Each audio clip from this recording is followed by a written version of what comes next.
fois on arrive encore à faire des chapitres assez chiants.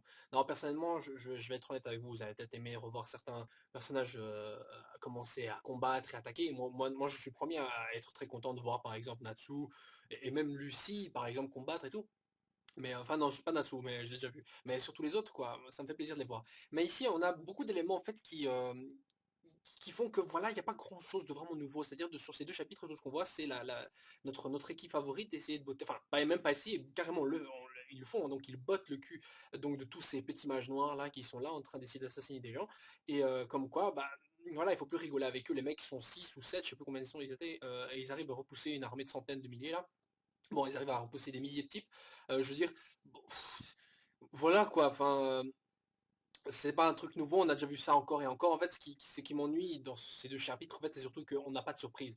C'est-à-dire on est clairement, on savait clairement qu'ils allaient avoir aucune difficulté. Et franchement, j'arrêtais pas de vous le dire, que on se retrouve vraiment dans le syndrome post-DBZien, c'est-à-dire, vous savez, vers la plus DBZ avançait, plus les ennemis devenaient obligatoirement forts. Ici, c'est pareil, plus le truc avance, plus on se retrouve avec des ennemis qui doivent être forts pour tenir tête au héros. Et ici, à l'inverse, justement, les ennemis sont tout aussi faibles.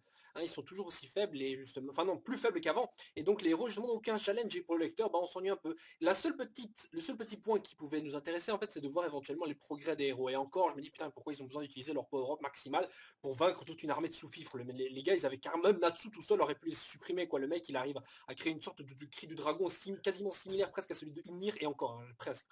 Mais non, il est encore un peu loin, mais il est pas très, il est plus si loin que ça, quoi. Et, mais voilà. Bon, on va faire un petit point sur chacun des persos. Bah, Natsu, bon, le même, il fait des explosions patati patata, ok.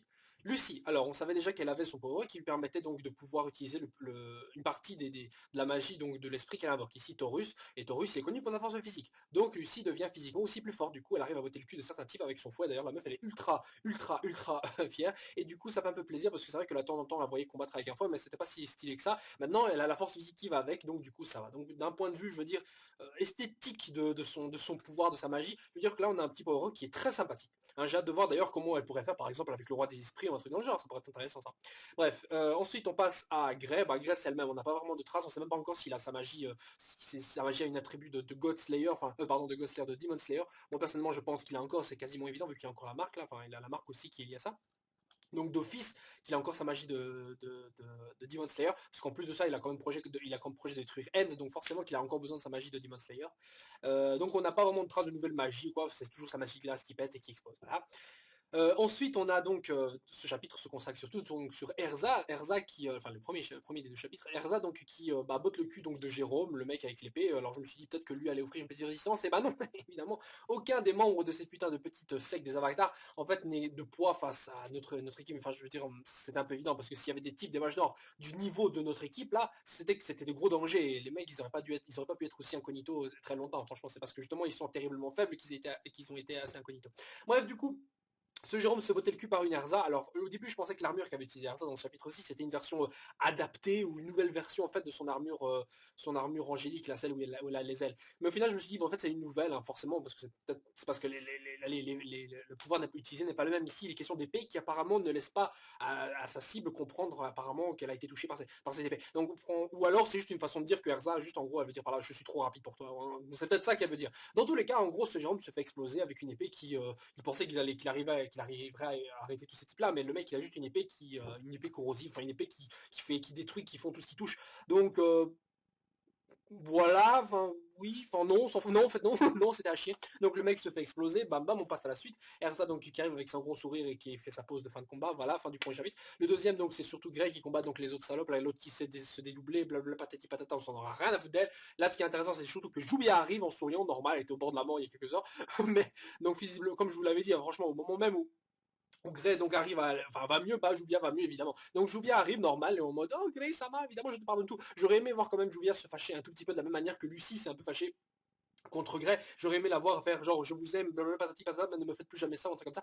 Et j'aurais aimé voir Grey être encore plus désolé parce que le mec, on a l'impression qu'il a été plus désolé pour Lucie que pour Jubia. Enfin moi personnellement c'est comme ça que je l'ai vu. Je sais pas ce que vous en pensez. Donc Jubia donc maintenant combat avec Grey. D'ailleurs je vois qu'elle a chopé l'habitude de Grey qui est de se déshabiller. Enfin personnellement pour Jubia ça ne me dérange pas. Bref. Mais donc les deux sont donc dans un beau petit duo et on va voir peut-être les progrès de Jubia. Bon déjà elle nous a montré quelques nouvelles petites attaques genre les griffes d'eau, des trucs comme ça. Enfin bref. Les deux donc sont dans leur coin, on a aussi Wendy qui arrive et là, grosse surprise, Wendy apparemment serait capable, donc selon Lucy, capable d'utiliser donc le Dragon Force. Alors sur une version colorisée de la page, on aurait alors vu Wendy avec les cheveux roses. Le problème c'est que le Dragon Force de Wendy contre Hazel, Hazel de Tartaros, était plus stylé, elle avait des petits trucs, on voyait qu'elle avait des petites écailles, comme ça ses cheveux étaient un peu étrangement disposés, j'aurais préféré voir ça plutôt que les couettes, enfin bref. Et surtout qu'elle avait donc des petites ailes qui poussaient sur les bras et sur les jambes. Ici on les voit pas trop, peut-être qu'ils sont cachés, mais je pense pas parce qu'au final on aurait pu les voir aussi sur ses mains, bon on les voit pas. Et je trouve ça dommage parce que je trouvais cette forme-là bien plus, cette forme-là stylée. Alors maintenant, est-ce que ça veut dire que Wendy utilise une forme de Dragon Force incomplète? Ça oui, ça c'est tout à fait possible. Et donc qui va évoluer. Mais que Wendy soit capable d'utiliser Dragon Force comme ça, normal, alors que le truc était, je sais pas, il y avait des conditions nécessaires, j'imagine, pour pouvoir l'utiliser. Sting et Rogue qui utilisaient Dragon Force et qui depuis n'ont plus jamais utilisé après le tournoi. Je veux dire, il y a des trucs avec le Dragon Force, je comprends pas. Parfois, je me dis, parfois on peut l'activer quand on est énervé, genre Natsu contre Martgear, il a utilisé quand il était super énervé. À un moment, on l'utilise uniquement quand il y a de l'Etherion, parce que Natsu mange de l'Etherion. Une autre fois, c'est parce que Sting et Rogue, ils se sont entraînés un peu et ils ont peut-être une lacryma qui leur permet d'utiliser ça. Mais non, Wendy, juste avec l'entraînement, est capable d'utiliser. Je veux dire, non, quoi, merde, non, ça veut dire que même Natsu, techniquement, devrait maintenant être capable d'utiliser librement le Dragon Force. Alors, ce qui est possible, et qu'il n'a pas eu l'occasion de l'utiliser, on n'en a pas eu besoin, parce que le mec, il a quand même botté le cul de l'ancien numéro 2, de l'ancienne, la plus puissante guilde du monde, sans Dragon Force et sans même pas en un coup. Quand on y repense, putain de merde, Natsu, en fait, il est OP, mais le mec. Bref. Donc le chapitre se termine donc avec Natsu et sa bande donc détruisant tous les autres petits enculés de la bande des avatars. Et on voit à la fin Harlock, le prêtre, donc seul, et qui apparemment dit qu'il avait tout prévu, enfin que tout cela fait partie de son plan, ou quoi. Évidemment, se faire botter le cul, ça fait toujours partie du plan du méchant.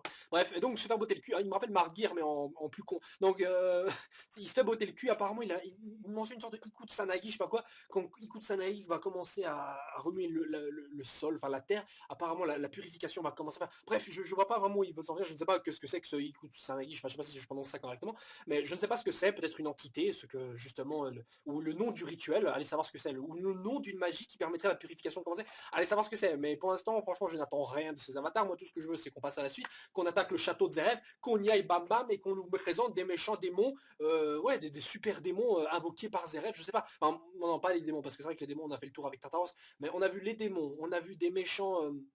Mage noir, qu'est-ce qu'on pourrait voir d'autre? Des démons, des mages noirs, bon, humains, démons, bah tout ce qui manquerait alors ce sont des méchants dragons, mais les méchants dragons on les a déjà eu aussi, et les gentils n'ont rien pu faire par les Dragon Slayer, quelque chose, et encore ils ont réussi à faire eux-mêmes. En fait ils ont rien réussi à faire eux-mêmes, c'est vrai.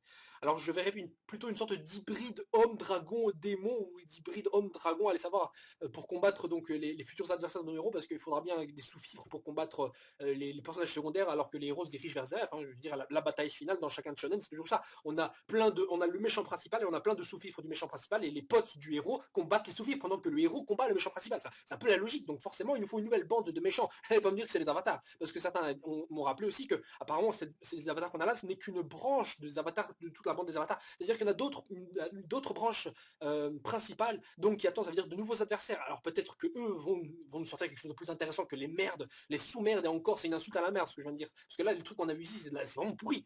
Mais j'espère qu'on va avoir des trucs un peu plus intéressants que ces putains de mecs avec des magies débiles. Là, ok, la magie de dédoublement de clonage, ça aurait pu être intéressant. Bon, évidemment, ça s'est fait exploser en bam, bam, bam, bam, bam, bam. Ça s'est fait exploser comme ça, en un seul, en même pas deux chapitres. Non, en même pas 10 cases, la magie s'est fait contrer. Bref, donc je m'attends à plus, mais beaucoup plus concernant les méchants à l'avenir en dehors de Zeref, d'Arknologia et de N. Voilà. Sur ce les gens, on se retrouve la semaine prochaine pour le prochain chapitre de Fairy Tail. Fairy Tail 0 d'ailleurs aura sa review au prochain chapitre avec le chapitre précédent dont j'ai pas parlé. Je vous retrouve donc cette semaine-là. Voilà, ciao ciao et à la semaine prochaine. Amusez-vous bien. Et donnez votre avis sur le chapitre qui était pour moi... Mais... Bref, ciao. Ziou.